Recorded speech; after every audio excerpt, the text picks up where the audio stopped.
যে বাংলাদেশের উপরে মোদি সাহেব ভারতীয় বাহিনী আক্রমণ করবে, এরকম একটা যুদ্ধ ভাব করবে, যুদ্ধ একটা ভাব।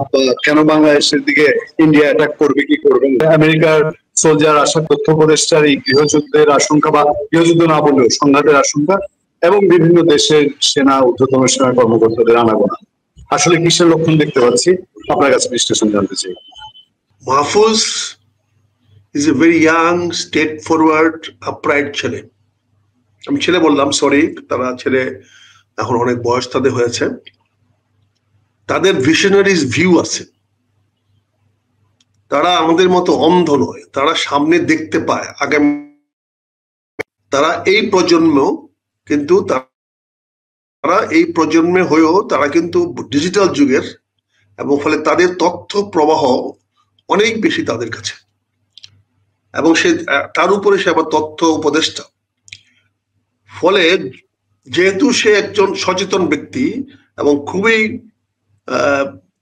তীক্ষ্ণ বুদ্ধি রাখে এবং রাজনৈতিক সচেতন, রাজনৈতিক অতীত বর্তমান দুটাই সে ভালো জানে, বুঝে, এবং ভবিষ্যৎ নিয়েও সে চিন্তা করতে পারে।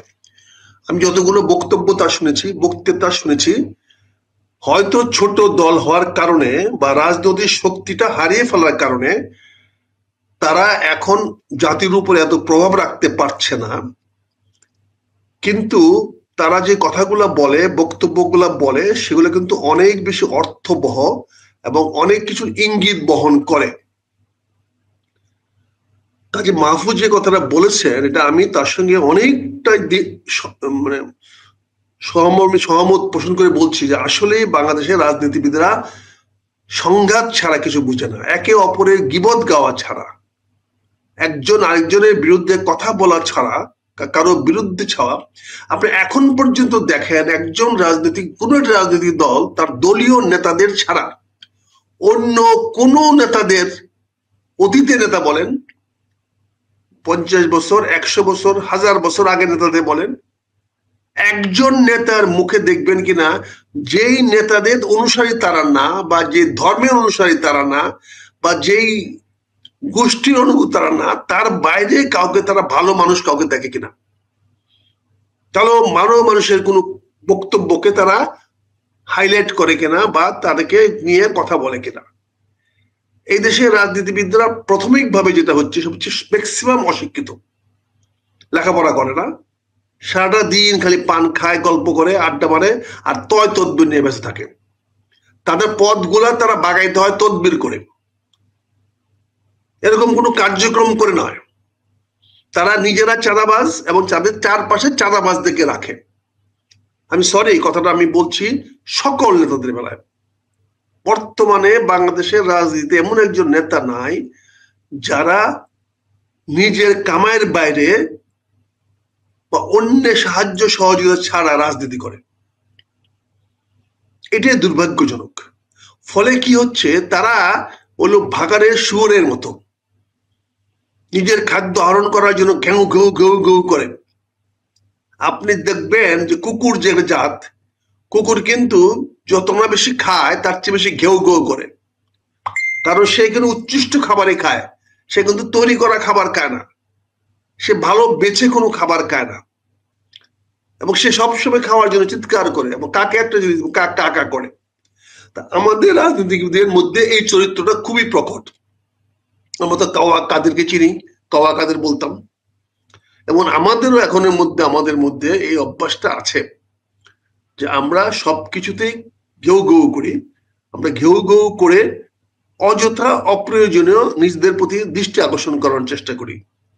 আমাদের বক্তব্যের মধ্যে কোনো সারমর্ম পাবেন না, কোনো সারার্থ পাবেন না, কোনো গভীর কোনো চিন্তা পাবেন না। সবার কথার মধ্যে দেখবেন যে একজনের কথার বিরুদ্ধে ঘেউ ঘেউ করে উঠছে। একজন কথা বললেই সে কথাটাকে ইতিবাচক ভাবে নিবে না, সব সময় নেতিবাচক ভাবে নিয়ে ঘেউ ঘেউ করে উঠবে, যেন মনে হচ্ছে রাজনীতি বা দেশ বা জাতি তার বাপ দাদার একার সম্পত্তি। সে যা বুঝে, সে যা বলে, তাই সবাইকে মেনে নিতে হবে, তাই সবাইকে অনুসরণ করতে হবে। সে অন্যের কথা শোনার চেষ্টা করবে না, অন্যের সঙ্গে এরকম কোনো এক্সচেঞ্জ অফ ভিউজ, মত বিনিময় করবে না, তারা একমত পোষণ করতে চায়। কাজেই মাহফুজকে আমি ধন্যবাদ জানাই যে রাজনীতিবিদ সম্বন্ধে সে স্পষ্ট বক্তব্যটা দিতে পেরেছে, খুব সাহসী বক্তব্য দিয়েছে। অর্থাৎ সবাই তো আমরা রাজনীতিবিদ, রাজনীতিবিদদের বিরুদ্ধে কিছু বলা মানে আপনার আমার সবার বিরুদ্ধে বলা হয়, আপনার না, সরি সাংবাদিক আপনি।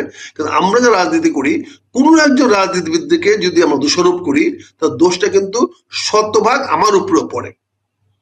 যেমন আমি বিনয়ের সঙ্গে বলছি, আমি রাজনীতি করি, রাজনীতি চর্চা করি, রাজনীতি নিয়ে ভাবি, দেশ জাতি মানুষের কল্যাণ নিয়ে যতটুকু সময় পায়, যতটুকু মেধা বুদ্ধি আছে ভাবার চেষ্টা করি। কাজে কোন রাজনীতিবিদদের সম্বন্ধে কোন গালি দেয় বা আমিও গালি দেই, তখন এই গালিটা কিন্তু শতভাগ আমিও পাই, এটা আমার বেলা প্রযোজ্য হয়ে যায়। কারণ আমরা তো এর বিকল্প বাইরে কিছু প্রমাণ করতে পারি নাই। কাজে মাহফুজ যে কথাটা বলেছেন সে কথাটা সঠিক, সত্য। আপনি দেখেন গত 3 দিনের বক্তব্যের সারমূল দেখেন, সবারই বক্তব্য নির্বাচনটাকে বানচাল করার চেষ্টা করছে।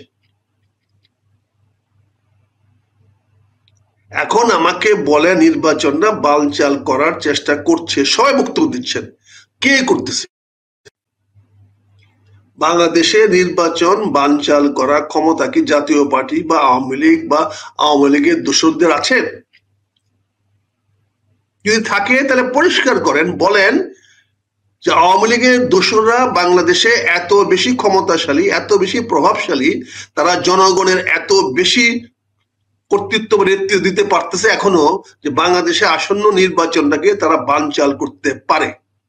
এই কথাটা খোলামেলা বলেন, তাহলে রাজনীতিবিদরা বলুক, বাংলাদেশে যারা রাজনীতিবিদ আছে যারা এই নির্বাচন, অথচ প্রতিটা নেতার কাছে দেখবেন কথায় বানচাল করা হচ্ছে। কে বানচাল করতে চাচ্ছে? তাহলে এদের মধ্যে সেটা আগে বলুক যে আমি কথা দিচ্ছি, কমিটমেন্ট দিচ্ছি, আমি নির্বাচনের বিপক্ষে কথা বলবো না, কোনো পদক্ষেপে যাব না, এই কথাটা ক্লিয়ার করুক। সেটা তো আমরা কোনো রাজনীতিবিদকে দাবি করছি না, কাউকে চাচ্ছি না। এখন দেখেন বিভিন্ন ভাবে কথা বলা হচ্ছে। এছাড়া তত্ত্বাবধায়ক অন্তর্বর্তী সরকারে যারা আসছিলেন, খুব বাকবাকুম করে আসছিলেন, খুব বড় বড় কথা বলেছিলেন, রাজনীতিবিদরা ব্যর্থ হয়েছে, তারা পারে নাই, 50 বছরে পারে নাই। রেদওয়ান তো একদিনকে ধমক দিয়ে বললেন 50 বছর রাজনীতিবিদরা পারেন নাই। একদিন কি করছিলেন আপনারা? পারেন নাই কেন? রেদওয়ানা তখন হারে হারে টের পাচ্ছে, এবং কি যেভাবে নিজের ঘর সামলাবে, না রাজনীতি সামলাবে, না পদ সামলাবে, তার স্বামী তার পুত্ররা এখন কোথায় গেছে, এটা আপনি বলেছেন।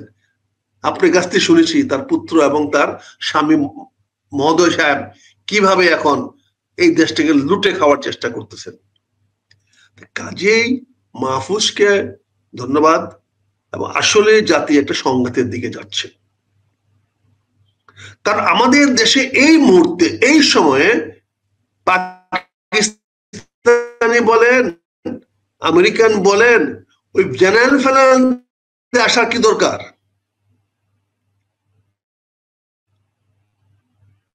আমাদের দেশের সার্বভৌমত্ব বা স্বাধীনতার কোন রকম হুমকির মধ্যে আছি? আমাদের বর্ডারের চারপাশে কি ভারত কোন রকম সেনা সমাবেশ করছে? ভারত তো উল্টা বাংলাদেশের মানুষ যাতে ভারতে চলে না যায়, যাতে আওয়ামী লীগের লোকেরা ভারতে যাইতে না পারে, সেই জন্য বিভিন্ন জায়গায় তারা বন্ধ করার চেষ্টা করছে, তারা ভিসা বন্ধ করে রাখছে। এখন আমাদের দেশে যদি কেউ আক্রমণ করে, তাহলে তো প্রথমেই করবে ভারত। তা আক্রমণ করতে হলে তো ভারতের চারপাশে সেনা সমাবেশ করতে হবে, ভারতের সেনা চলাচল তো বাংলাদেশের সীমানার ওই পাশে দেখা যেতে হবে। এরকম কোনো কি দেখা গেছে? তাহলে আমাদের দেশে আমরা বিভিন্ন জেনারেল বিভিন্ন লোকদেরকে আনতেছি কেন? এই মির্জা ফিরজা, মির্জা শুনলে তো আমাদের ভয় লাগে। মীর জাফর, মির্জা ইস্কান্দর মির্জা, এই মির্জা শুনলে তো আমাদের ভয় লাগে। কারণ এই মির্জারা তো ইস্পাহানি, মির্জারা তো পাকিস্তানি না, তারা ইরানি। ইস্পাহান থেকে আসছে মির্জারা। মির্জা তো বাংলাদেশে এসে রাজপুতদের থেকে প্রথম ধর্মান্তরিত হয়েছে রাজপুতেরা, মুঘলদের সঙ্গে বিয়ে শাদী করে, মুঘলদের সঙ্গে সম্পর্ক তৈরি করা, তারা প্রথম ভারতের সুবিধাভোগী হলো এই মির্জারা, যারই একটি অংশ ছিল মীর জাফর আলী খান। তার এই বংশগুলাই তো মির্জা হিসাবে বাংলাদেশে পরিচিত। এবং মির্জারা হলো রাজপুতরাই প্রথম যখন মুঘলদের অধীনে মুসলমান হয় এবং তারা আত্মীয় মির্জা হয়েছে। এই মির্জা বংশটা ইস্পাহান থেকে আসছে, সেই ইস্পাহান এবং রাজপুত তাদের মিল্লা হয়েছে এই মির্জা। কাজে এই মির্জা দিকে এখন আসা দরকারটা কি? আর আসলে সেটা তো সেনাবাহিনী আসবে, সশস্ত্র বাহিনী আসবে।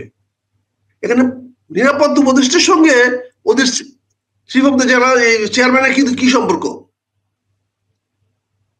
ওটা তো মিলিটারি পোস্ট, পলিটিক্যাল পোস্ট না। এখন এই প্রশ্ন কে করবে, কাকে করবেন? এই জেনারেল সাহেব আসছেন, উনি তো পাকিস্তান গভর্নমেন্টের কেউ না, রাষ্ট্রের তো কোনো না। সে হলো ওই দেশের মিলিটারি কমান্ডের একটি অংশ, জয়েন্ট চিফ অফ স্টাফ। আমাদের আর্ম ফোর্সেস আছে, আমাদের আর্ম ফোর্সেস ডিভিশন যেমন আছে, ওরকম ওদের একটা জয়েন্ট চিফ অফ স্টাফ আছে, অর্থাৎ সকল চিফ গুলো মিলে এক জায়গায় বসে, তার একটা চেয়ারম্যান। এটা হলো কেরানির পোস্ট, ওখানে তারা স্টাডি করে, কেরানি করে, কমান্ড না, এটা কমান্ড পোস্ট। এখানে কমান্ড করার কোনো ক্ষমতা তার নাই। সে আসিফ দারের অধীনস্থ একটা কেরানি গ্রুপ, যারা ওই বিভিন্ন ওই সেমিনার সিম্পোজিয়াম করে বলা, আর এই মানে ওই যে আমাদের ডিজিএফআই কে যে গালাগালি করি, ওইরকম ডিজিএফআই দেরকে ওরা গাইড করে, আইএসআই গাইড করে। তারা তো রাষ্ট্রের কেউ না এবং সরকারি প্রতিষ্ঠানও না। অথচ ওই ভদ্রলোক আইসা দেখা গেল সরাসরি আমাদের প্রধান উপদেষ্টার সঙ্গে দেখা করতেছেন, কথা বলছেন। আগামী দিনে এগুলা কি বুমেরাং হয়ে যাবে না? রাষ্ট্রের বিরুদ্ধে, জাতির বিরুদ্ধে ষড়যন্ত্রমূলক হয়ে যাবে না এগুলো? আপনি যদি আজকে বাংলাদেশকে যুদ্ধের দিকে নিয়ে যান, এর দায়িত্ব যুদ্ধ করতে হবে তো আমাদেরকে, এই দেশের জনগণকে। ডক্টর ইউনূস তো যুদ্ধ করবেন না, খলিলুর রহমান সাহেব যুদ্ধ করবে না। যুদ্ধ করতে হবে বাংলাদেশের মানুষকে। অস্ত্র বলেন, রসদ বলেন, অর্থ বলেন, বিত্ত জনগণকে দিতে হবে। তারপরে দেখেন আজকে কথা নাই বার্তা নাই, হঠাৎ করে ঢাকা বিমানবন্দর স্টেশনে অস্ত্র সহ বিশাল একটা অস্ত্র ভান্ডার ধরা পড়লো।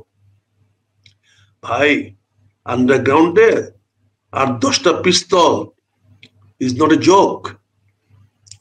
আন্ডারওয়ার্ল্ডে যদি কারো কাছে 10টা পিস্তল থাকে, আন্ডারওয়ার্ল্ডে কিন্তু সে একটা বিশাল ডন, সে একটা বিশাল মাফিয়া, বা সে একটা বিশাল জঙ্গিবাদী গোষ্ঠী। এখানে কেউ এলএমজি নিয়ে ঘুরবে না, রাইফেল নিয়ে ঘুরবে না। পিস্তল গুলো থাকা এটা অনেক বেশি বিপজ্জনক। তবে এটা কোথায় ধরা পেল? আমার আন্তর্জাতিক বিমানবন্দরের পাশে ধরা পাইল। ইচ্ছা করে ধরা যায় নাই, তার মানে কেউ না কেউ তাদের ভিতর থেকে জিনিসটা ফাঁস করে দিয়েছে বলেই এগুলো ধরা খেয়েছে। এগুলো হলো ট্যাকটিক্স, স্যাম্পলিং টেস্টিং বলা হয়। যে আমি 10টা মাল, আমি ফ্রম দ্য আমি স্মাগলার, আমি 10টা মাল স্মাগলিং করব, আমি 10টা গোল্ড বার স্মাগলিং করবো, বা আমি 10টা অস্ত্র স্মাগলিং করবো। তখন আমার 3টা প্রভিশন থাকে। আমি কি 1:1 সাকসেস হবো না 1:2 সাকসেস হবো? অর্থাৎ আমি 3টা অপারেশন করব, 3টা অস্ত্র ঢুকাবো, একটা ধরায় দেব আর 2টা নিরাপদে নিয়ে যাব। এটাকে বলা হয় one of the risky method of smuggling, risky method of infiltration, 1:2। অর্থাৎ 3টা অ্যাটেম্প নেওয়া হবে, 3টা অ্যাটেম্পটের মধ্যে একটা ইচ্ছাকৃতভাবে ধরায় দিয়া তাদেরকে ডাইভার্ট করে দেওয়া হবে, তাদেরকে অন্যদিকে লাগাই দিবে। আর ওই যে গ্যাপের মধ্যে, আগে পিছিয়ে গ্যাপের মধ্যে বিফোর একটা আফটার একটা দিতে পার করে দেবে। বাট এটাকে বলা হয় ঝুঁকিপূর্ণ। কিন্তু অনেকে এটাকে বাড়ায় নেয় 5টার মধ্যে একটা, 7টার মধ্যে একটা, বা 10টার মধ্যে একটা। অর্থাৎ 10টা অপারেশন হবে, একটা ধরায় দেবে। ওরাই বলে দিবে যে এটা ধরায় দিবে। ধরায় দিলে কি হবে? ধরার পরে ধরার জন্য 2-3 দিন তারা খুব প্রস্তুতি নিবে, তাদেরকে আগে থেকে জানাবে যে অমুক দিন একটা মাল হিন্দে আসবে, ঢাকা পোর্টে হোক বা যে কোনো বর্ডার দিয়ে হোক, বা বাংলাদেশে যে কোনো জায়গায় ট্রেনে হোক, বাসে হোক, এই মালটা আসবে, 2 দিনের মধ্যে আমি ডেটটা আপনি জানাবো। তার মানে আমার এন্টায়ার মেকানিজম এটা ডিভোটেড হয়ে গেল ওইটার দিকে। অর্থাৎ চট্টগ্রাম দিয়ে আসবে, সবাই চট্টগ্রামের দিকে ডিভোটেড, বা ঢাকা বিমানবন্দর দিয়ে আসবে, বিমানবন্দরে সবাই অ্যাটেনশন নিচ্ছে, বাকি দিকে অ্যাটেনশন গুলো লুজ হয়ে যাচ্ছে। তো ওই 3 দিন, তারপর যদি মালটা ধরবে সেদিন ধরার পরে খুব একটা সাসপেন্সে থাকবে, তারপরে ধরার পরে এই যে ছবি ফটো সেশন হবে, মিডিয়া হবে, এটা আবার বিভিন্ন মহলে, উচ্চ মহলে জানানো হবে, ক্রেডিট নিবে, কোন অফিসার ক্রেডিট দিতে হবে, সে আবার তকমা পাবে, বুঝতে পারছেন না?